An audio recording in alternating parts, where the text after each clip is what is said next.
Kvartet klarinetov Glasbene šole Slovenske Konjice v sestavi Špela Pokorn, Luka Rušnik, Diana Lešnik in Luka Korošec so s prekmursko ljudsko Tečami Vodica za začetek popestrili novoletno srečanje podjetnikov v avli Doma kulture v Slovenskih Konjicah v četrtek 18. decembra v dopoldanskih urah.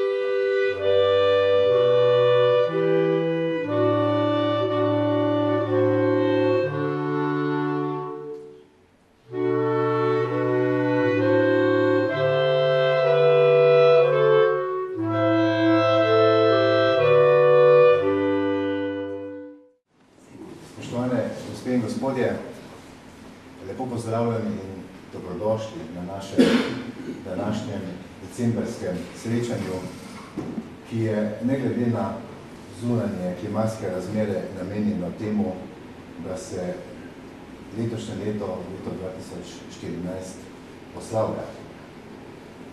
In danes ste tukaj zbrani vsi tisti, ki ste vsak na svoj način prispevali, da imamo življenje lokalne skupnosti na tej stopni, s katerim se lahko pohvalimo. In v uvodu mi je bilo izjemno všeč, da je celo stolov zmanjkalo, kar kaže na to, da znamo vsak po svoje razmisliti, vsak po svoje pripravljen prispevati svoje delo, svoje znanje v to, da smo skupaj lahko samo še boljši. In ker je mesec december čas takšnih in podobnih srečanj, izjemno sem bil vesel, ko smo pred nekaj dnevi gostili prostovoljce. Samo predstavnike vseh prostovoljnih organizacij, ki delujejo v naši lokalni skupnosti. In dvorana Konjičanka, vsaj tisti del, je bil prepoln teh ljudi, kar kaže na to, da smo se pričeli zavedati, kaj je pravzaprav v življenju pomembno, da je pomemben človek, da je pomembno to, da imamo drug drugega.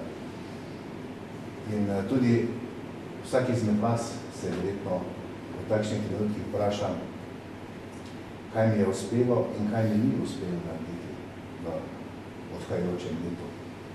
In narediti trden sklep, to bom pa poskušal v naslednjem.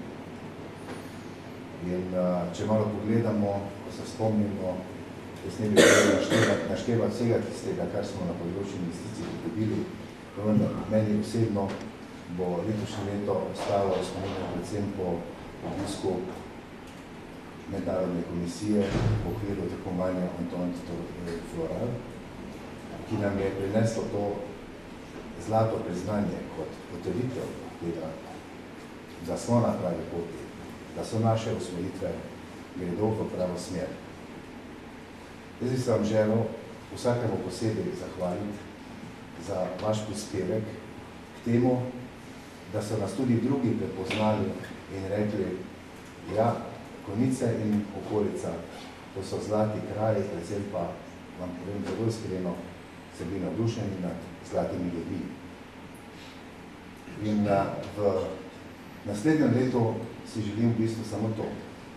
Ne glede na napovedi, kaj se bo s proračunom dogajalo, bom zelo vesel, če bomo znali te odnose ohraniti, kajti samo na ta način bomo premagali, mogoče včasih malo manj rožnate trenutke in se skupaj znali veseliti tistih uspehov, ki bodo prišli, tudi vseh tistih želja, ki v letošnjem letu nismo uspeli uresničiti, kaj bomo v naslednjem ali pa še kakšnem letu kasneje. Pomembno je pa to, da ostanemo vsi skupaj dobre volje, pripravljeni sodelovati, da se pogledamo v oči, se nasmejemo, kajti v takšnem vzdušju je potem vsaka težava precej manjša. Ob prihajajočih praznikih bi vam zaželel mirne praznike, nekoliko notranjega miru, da se umirimo in potem iz tega notranjega miru začnemo svoj trdni korak v naslednje leto. V naslednjem letu pa obilo sreče, zadovoljstva, poslovnih uspehov, optimizma in vsega lepega. Pa naj za vse nas velja Osti Jare. Druženje sta svojo življenjsko zgodbo popestrila Tamara Zidanšek in Dorjan Zabukovšek. Tamara je 16-letna Konjičanka, gimnazijka in članica tenis kluba Terme Ptuj. Ljubezen do belega športa jo je tako prevzela, da se je odločila v veliki meri posvetiti svojo mladost in stopiti na pot do vrhunske teniške igralke. Z marljivim delom in vztrajnostjo se lahko danes pohvali z odličnimi rezultati praktično na vseh področjih svojega udejstvovanja. Z rezultati v zadnjih 4 sezonah je dokazala, da sodi med najperspektivnejše igralke svoje generacije v Sloveniji, pa tudi v Evropi. Trenutno je vodilna slovenska mladinka na svetovni teniški lestvici, ki je z letošnjo senzacionalno zmago na članskem ITF turnirju v Velenju opozorila nase in si po odlični sezoni priigrala vstopnico za finale mladinskega odprtega prvenstva Združenih držav Amerike. Na žalost v domačem kraju nima ustreznih pogojev za treninge, zato od začetka tega šolskega leta biva v dijaškem domu na Ptuju in trenira po skrbno pripravljenem tempu njenega trenerja. Tamara živi drugače kot večina njenih vrstnic, v drugem kraju, popolnoma predana tenisu, samodisciplini in z jasno začrtanim ciljem povzpeti se na sam vrh svetovnega tenisa. Je prva slovenska mladinka po letu 2011 na Grand Slamu. Zbrane podjetnike je prisrčno nagovorila med drugim tudi s prošnjo za podporo in pomoč in spodbudo na športni poti. S svojo mednarodno prepoznavnostjo in prisotnostjo v tujini lahko Tamara naredi marsikaj dobrega in pomaga sponzorjem do večje prepoznavnosti izdelkov in storitev na tujih in domačem trgu in nenazadnje bodo sponzorji tisti, ki jim bo hvaležna pri uresničevanju njenih teniških sanj.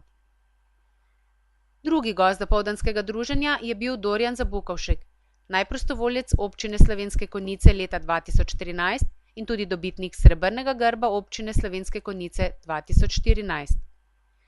Dorjan svojo družino živi v Žičah, zaposlen pa je v reševalni službi v Celju.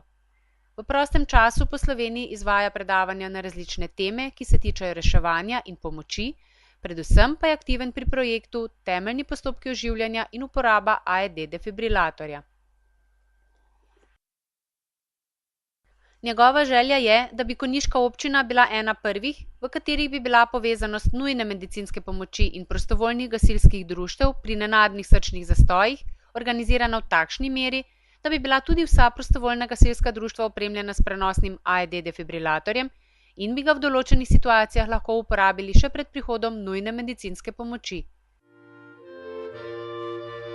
Ob zaključku druženja zbranih podjetnikov in predstavnikov javnih zavodov na Konjiškem so 4 klarineti, kot se za ta predpraznični čas spodobi, zaigrali še nemško božično O Tannenbaum.